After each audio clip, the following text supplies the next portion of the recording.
All right, if you're a developer building pretty much anything that needs to make money, you're going to have to deal with payments. It's an absolute must. But let's be real, the documentation can be a nightmare to sort through. So in this explainer, we're going to cut right through all that noise and give you a clear, straightforward guide to getting payments integrated the right way. So, you've built your awesome new product, and now comes the fun part, getting paid. But as we all know, it's never as easy as just slapping a Buy Now button on the page, right? There's this whole other layer of complexity we need to deal with first, and it really comes down to two major things. And here they are, security and compliance. You're going to hear the term PCI compliance a lot. It's the payment card industry security standard, and it's basically a set of rules you have to follow if you're handling credit card data. It is a huge deal. Now, the goal isn't to become a PCI expert overnight. The real trick is to pick an integration path that smartly hands off as much of that responsibility as possible. So here's our game plan. We're going to start with the first big choice you have to make. Then we'll dive into the specific tools for both online and in-person payments. And finally, we'll talk about the super useful APIs for managing everything after the sale. So let's get right to that first fork in the road. Okay, every single payment integration journey starts with one really basic decision. And this choice, well, it's going to determine the entire set of tools and APIs that are going to be right for your project.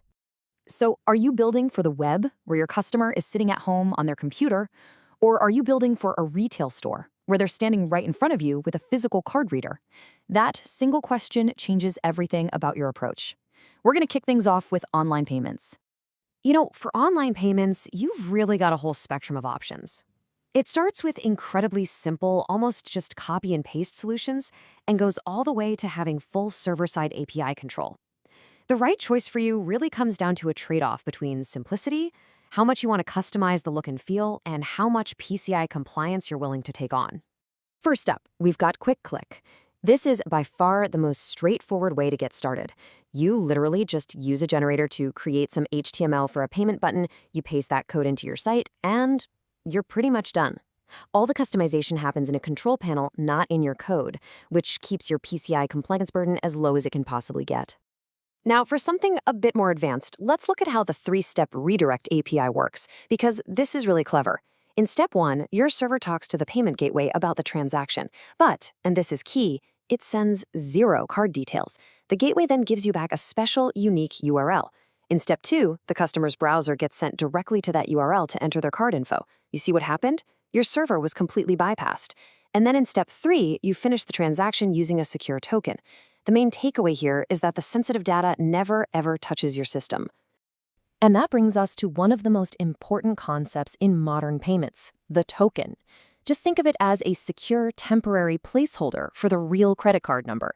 When you use a tool like Collect.js, the customer's browser sends the card info straight to the gateway, and what your server gets back is this one-time use token. You then use that token to actually run the charge. It's brilliant, because it means you never have to see, touch, or protect the raw card data yourself. And this is where Collect.js really shines. It's designed to give you the absolute best of both worlds. You get top-notch security through tokenization, but you also get a fully customized user interface. You can have a pop-up lightbox or embed inline fields that just blend perfectly with your website's design. Because those little fields are actually secure iframes hosted by the gateway, you keep a super tiny PCI footprint, but you can still style them with CSS to match your site. This creates a really smooth checkout, and trust me, that has a direct impact on your conversion rates. The less friction for the user, the more sales you're going to complete. Now, at the other end of the spectrum, we have the Direct Post API. See the big difference in this diagram? The payment data from the customer's browser goes to your server first, and then you pass it along to the payment gateway. This gives you total, absolute control over the whole process. But it also means you are now handling that raw, sensitive data. And that dramatically increases your PCI compliance responsibilities. This path is really for when you have a very specific reason to touch that data, and you're fully prepared for the security overhead. So to quickly sum up all the online options, you can see the trade-offs laid out really clearly here. If you want maximum simplicity and the absolute lowest PCI burden, Click is your go-to. For more custom experiences where you still want to avoid handling card data, the three-step redirect and Collect.js are fantastic choices. And for that total server-side control, but only if you're ready for the PCI scope, you've got the Direct Post API. Okay, let's totally switch gears now and talk about that other major path, in-person payments. If you're building software for a physical point-of-sale terminal, your main tool is going to be the Customer Present Cloud API. The real beauty of this API is just how simple it is.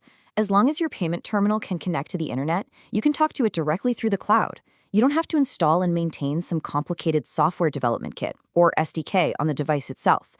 And believe me, that makes deploying and maintaining these things so much easier. Now, when you're using the Cloud API, you've got another important choice to make: synchronous or asynchronous processing. With synchronous, your app sends the payment request and basically just waits on hold. It doesn't do anything else until the transaction is approved or declined. With asynchronous, your app sends the request and immediately gets back a unique ID, like a claim ticket. It doesn't wait around. Instead, it uses that ID to periodically check in or poll another API to ask, hey, is it done yet? So why would you pick one over the other? Well, synchronous is definitely easier to code, no doubt about it. But think about this. If your coffee shop's Wi-Fi blips out while you're waiting for that response, poof, you've lost the result. Asynchronous, on the other hand, requires you to build that extra polling logic, but it is way more resilient to network problems, which is absolutely essential if you're managing a whole fleet of terminals out in the real world. Okay, so it doesn't matter if you're processing payments online or in a store. There are a couple of really powerful APIs that add some critical features for managing your customers and for reporting. You should really think of these as force multipliers for your integration. First up is the Customer Vault. This thing is a total game changer for any business that has repeat customers or uses subscriptions. It lets you securely save a customer's payment info on the gateway's own certified servers. That means you can do frictionless repeat purchases and recurring billing, all without you ever having to store that sensitive data yourself. Then you have the Query API. This is your key to unlocking all of your transaction data. It's how you can automate your accounting, trigger your shipping and fulfillment, or even feed data into a real-time business dashboard. And here's a quick look at what that looks like in action. It's just a simple post request. You pass in your security key, you tell it what kind of report you want. In this case, we're asking for customer_vault data, and you get back exactly what you need in a clean, machine-readable format for your application. Whew, we've covered a ton of ground here, from simple online buttons all the way to robust cloud APIs for retail. So now let's pull it all together and map out how you should think about your own decision process. So really, it all comes down to this simple path. First, figure out your environment. Are you online or in person? If you're online, your main decision is balancing how custom you want the user experience to be against how much PCI scope you can handle.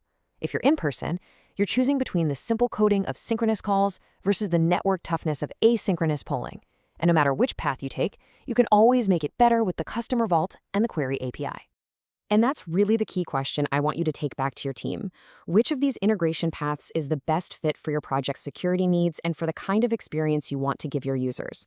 By understanding these different options and their trade-offs, you can make a really smart choice that leads to a secure, seamless experience for your customers. Thanks for checking out this explanation.